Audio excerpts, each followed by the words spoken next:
सोच के देखिए, इंटरनेट की एक ऐसी अंधेरी दुनिया जिसके बारे में सुना तो बहुत लोगों ने है, पर असल में शायद ही कोई जानता हो। एक ऐसी जगह जहां कोई पहचान ही नहीं है, बस है तो गुमनामी। तो चलिए आज इसी रहस्यमय दुनिया यानी डार्क वेब के पर्दे हटाते हैं। सबसे पहला सवाल, आखिर ये डार्क वेब है क्या चीज? इंटरनेट का वो हिस्सा जो गूगल सर्च पर तो कभी नहीं मिलेगा। और कैसे बड़े से बड़े अपराधी और हैकर्स इसका इस्तेमाल करके पूरी तरह से गायब हो जाते हैं? और फिर आता है सबसे बड़ा सवाल, अगर यहां कोई पकड़ में ही नहीं आता तो फिर पुलिस इन लोगों तक पहुंचती कैसे है? चलिए इन सारे सवालों के जवाब ढूंढते हैं। देखिए, इसको समझने के लिए ना पहले ये जानना जरूरी है कि ये एनोनिमिटी मतलब गुमनामी काम कैसे करती है। इसकी कहानी बिल्कुल प्याज की तरह है, एक परत के नीचे दूसरी परत। आमतौर पर जब हम इंटरनेट इस्तेमाल करते हैं तो हमारा इंटरनेट सर्विस प्रोवाइडर यानी आईएसपी सब कुछ देख सकता है। हम कौन सी वेबसाइट खोल रहे हैं, क्या डाउनलोड कर रहे हैं, सब कुछ। हाँ, एक वीपीएन आपकी एक्टिविटी को आईएसपी से तो छिपा लेता है, लेकिन वीपीएन कंपनी के पास तो सारा डेटा होता है ना, और जरूरत पड़ने पर पुलिस उस कंपनी से आपकी जानकारी निकलवा सकती है। और बस यहीं पिक्चर में आता है टॉर, द अनियन राउटर। यही वो टेक्नोलॉजी है जिसके दम पर डार्क वेब चलता है। और इसका नाम अनियन यानी प्याज ऐसे ही नहीं रखा गया है, क्योंकि ये आपके डेटा को एन्क्रिप्शन की मतलब एक तरह की सुरक्षा की कई परतों में लपेट देता है, बिल्कुल प्याज के छिलकों की तरह। तो चलिए देखते हैं ये काम कैसे करता है। मान लीजिए चरण 1 में आपका डेटा एन्क्रिप्शन की 3 परतों में लपेटा हुआ है। चरण 2 में ये एक रैंडम कंप्यूटर यानी नोड 1 के पास जाता है। अब चरण 3 में ये नोड 1 सिर्फ पहली परत खोलता है और इसे आगे नोड 2 को भेज देता है। उसे ये बिल्कुल नहीं पता कि डेटा आया कहां से था। फिर चरण 4 नोड 2 दूसरी परत खोलता है और इसे आगे भेज देता है। और आखिर में चरण 5 नोड 3 आखिरी परत खोलकर डेटा को उसकी असली मंजिल तक पहुंचाता है। सबसे जबरदस्त बात यह है कि इस पूरी चेन में किसी भी एक कंप्यूटर को पूरी कहानी नहीं पता, न शुरुआत न अंत। और यही टूटी हुई जानकारी की चेन टॉर को इतना गुमनाम और शक्तिशाली बनाती है। लेकिन एक मिनट, इतनी शक्तिशाली तकनीक जो आज अपराधियों की पसंदीदा है, ये आखिर बनाई किसने थी?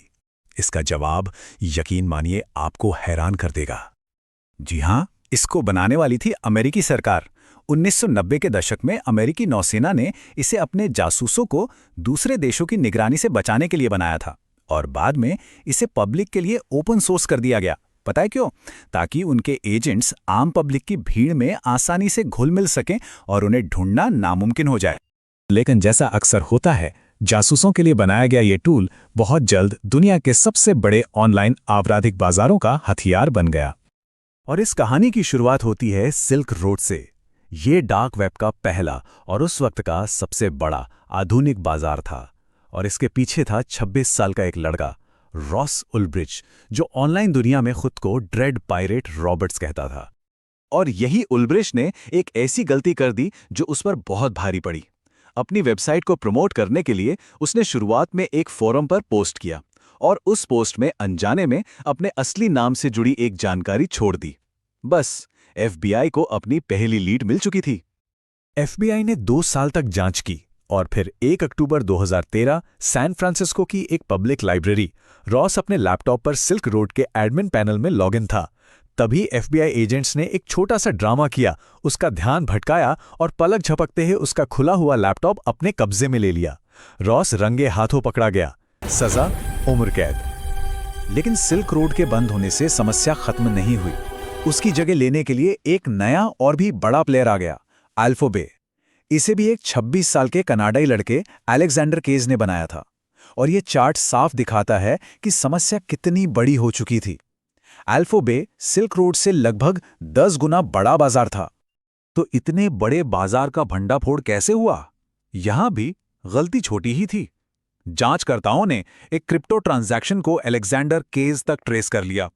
फिर वेबसाइट में एक तकनीकी गलती हुई, और उस गलती से केज का पर्सनल ईमेल एड्रेस साइट के कोड में दिख गया। उस ईमेल के मेटा डेटा से उसका आईपी एड्रेस थाईलैंड में लोकेट हो गया। और फिर बिल्कुल वही हुआ जो सिल्क रोड के साथ हुआ था। पुलिस ने केस को उसके खुले हुए लैपटॉप के साथ गिरफ्तार कर लिया जब वो एडमिन पैनल में लॉगिन था।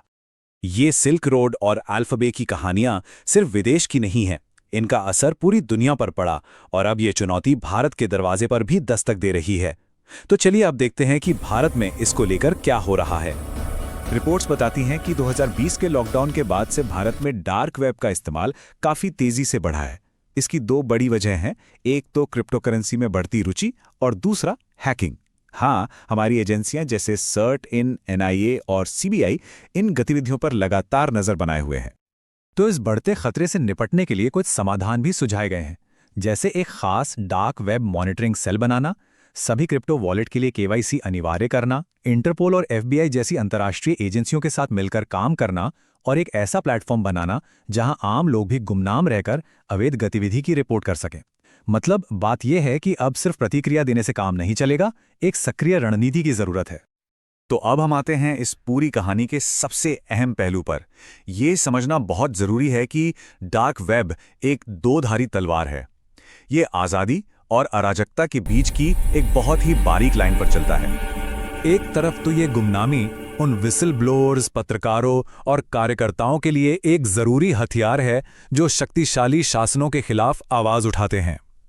यहां तक कि गुप्त सरकारी एजेंट्स भी इसका इस्तेमाल करते हैं। लेकिन इसका दूसरा पहलू भी है। यही गुमनामी नशीली दवाओं की तस्करी, हैकिंग टूल्स, चोरी किया हुआ डेटा और नकली पासपोर्ट बेचने वालों को भी पनाह देती है। और शायद इसीलिए ये बात बिल्कुल सटीक बैठती है कि डार्क वेब सिर्फ वेबसाइटों का जंगल नहीं दिखाता, बल्कि हम इंसानों के अंदर छिपे अंधेरे को भी दिखाता है। तकनीक अपने आप में न अच्छी होती है न बुरी, उसका इस्तेमाल ही उसे अच्छा या बुरा बनाता है।